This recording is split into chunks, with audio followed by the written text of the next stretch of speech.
On January 16, 1919, the 18th Amendment was ratified, prohibiting the manufacture, sale, or transportation of intoxicating liquors in the United States. 1 year later, on January 17, 1920, this ban took effect, launching what President Herbert Hoover would call a great social and economic experiment, noble in motive and far-reaching in purpose. This experiment would last 13 years and teach America profound lessons about the limits of government power, the law of unintended consequences, and the difficulty of legislating morality. The story of Prohibition begins long before 1919. The temperance movement dated back to colonial times, but it gained tremendous momentum in the 19th century. Millions of Americans, motivated primarily by religious conviction and social reform, believed alcohol was responsible for poverty, domestic violence, moral degradation, and societal decay. Organizations like the Women's Christian Temperance Union and the Anti-Saloon League built powerful political coalitions dedicated to eliminating alcohol from American life.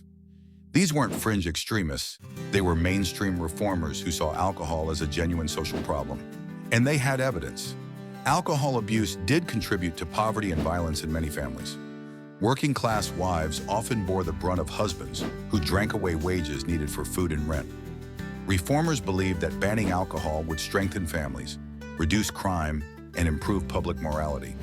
By 1917, a perfect storm of factors aligned to push Prohibition forward. Many states already had prohibition laws. America's entry into World War I created pressure to conserve grain for food rather than use it for alcohol production. Anti-German sentiment targeted breweries, many of which were owned by German Americans. The progressive movement's faith in government's ability to solve social problems was at its height. Congress proposed the 18th Amendment on December 18, 1917. It passed the Senate and House with overwhelming majorities. Interestingly, the amendment was the first to include a time limit. It had 7 years to be ratified or it would die.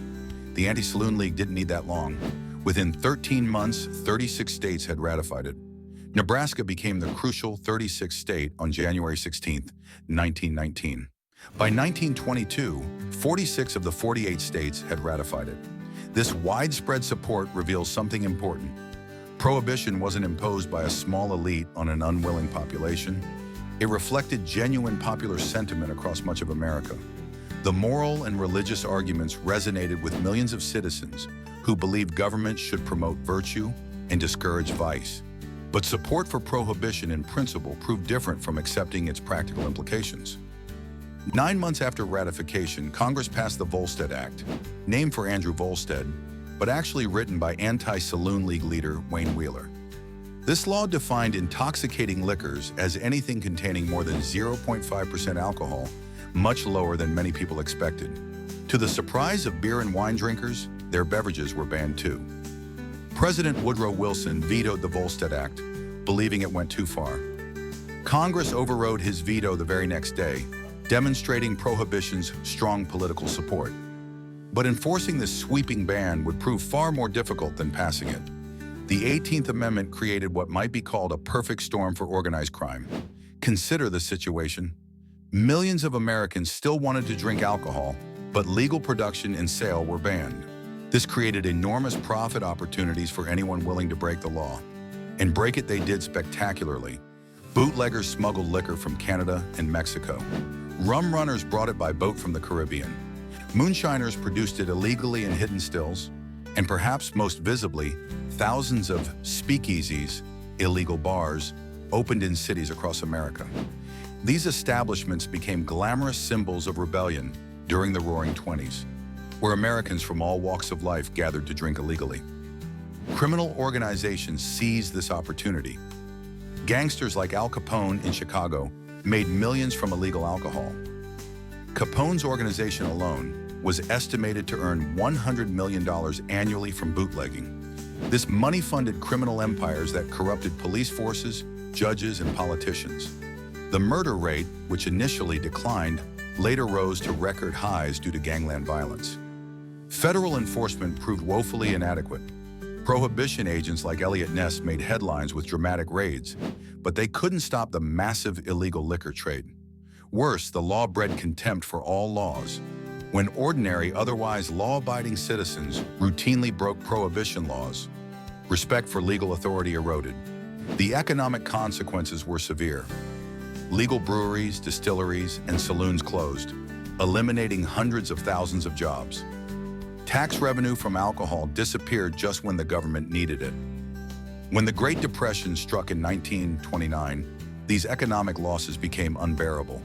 By the early 1930s, public opinion had shifted dramatically. The noble experiment had failed. Crime was worse, not better. Alcohol was still available to those who wanted it, but now it funded gangsters rather than legitimate businesses. The costs clearly outweighed any benefits. Franklin D. Roosevelt ran for president in 1932, promising to end prohibition. His victory signaled Americans' judgment on the experiment. In March 1933, shortly after taking office, Roosevelt signed the Cullen-Harrison Act, legalizing beer and wine with up to 3.2% alcohol. But ending prohibition fully required repealing the 18th Amendment. On December 5, 1933, the 21st Amendment was ratified, explicitly repealing the 18th. This made the 18th Amendment the only constitutional amendment ever to be completely repealed, a unique distinction that speaks volumes about prohibition's failure. What lessons does the 18th Amendment teach? First, that good intentions don't guarantee good results. Prohibition supporters genuinely believed they were improving society. They were wrong about how to achieve that goal. Second, the amendment demonstrates the limits of government power. You cannot successfully prohibit something millions of people want when there's no social consensus supporting that prohibition. Laws require popular support to be effective. Enforcement alone isn't enough. Third, prohibition teaches about unintended consequences. Banning alcohol didn't eliminate drinking. It drove it underground and created massive criminal enterprises. Often, attempting to solve one problem creates worse problems. Fourth, the amendment shows that social problems rarely have simple governmental solutions. Alcohol abuse was and is a real problem, but prohibition proved to be worse than the disease it sought to cure. Some modern scholars argue prohibition had positive effects. It reduced alcoholism and cirrhosis deaths during its early years. They're not entirely wrong, but these modest benefits were swamped by the massive costs: crime, corruption, disrespect for law, and economic losses. The 18th Amendment stands as a cautionary tale about the dangers of using constitutional authority to enforce particular moral views, especially when large segments of society disagree.